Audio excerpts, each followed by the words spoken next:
வணக்கம்.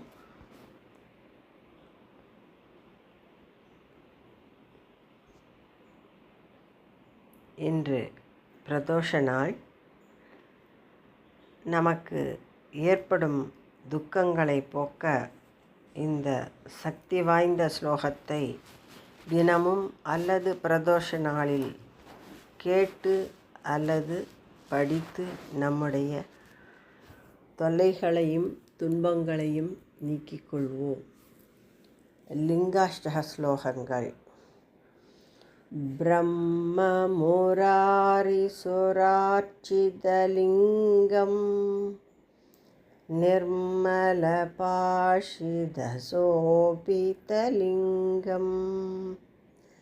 ஜன்மஜ துக்க விநாசகலிங்கம் தத் பிரணமாமி சதா சிவலிங்கம் தேவமுனி பிரவரார்ச்சிதலிங்கம் காமதஹம் கருணாஹரலிங்கம்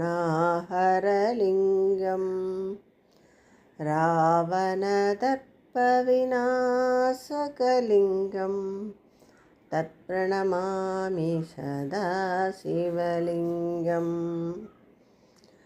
சர்வசுகந்தசுலேபிதலிங்கம் புத்திவிவர்த்தனகாரணலிங்கம் சித்தசுராசுரவந்திதலிங்கம் தத் பிரணமாமி சதா சிவலிங்கம்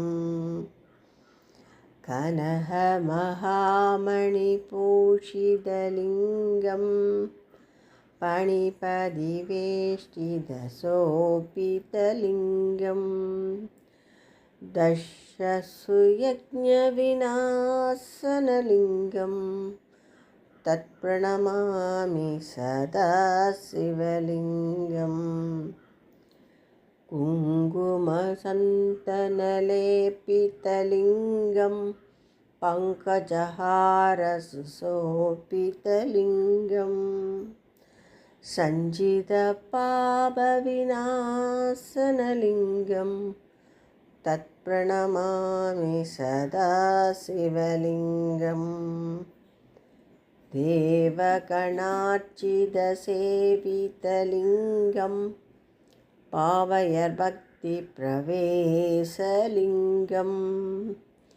தினஹரகோடிப்ரபாஹரலிங்கம் தத் பிரணமாமி சதா சிவலிங்கம் அஷ்டதளோபரிவேஷ்டிதலிங்கம் சர்வசமுத்பவகாரணலிங்கம் அஷ்டதரித்ரவிநாசிதலிங்கம் தத் பிரணமாமி சதா சிவலிங்கம் சுரகுருசுரவரபூஜிதலிங்கம் சுரவனபுஷ்பசதார்ச்சிதலிங்கம் பராத்பரம் பரமாத்மகலிங்கம் தத் பிரணமாமி சதா சிவலிங்கம் லிங்காஷ்டகம் இதம் புண்ணியம் யः படேத் சிவசந்நிதௌ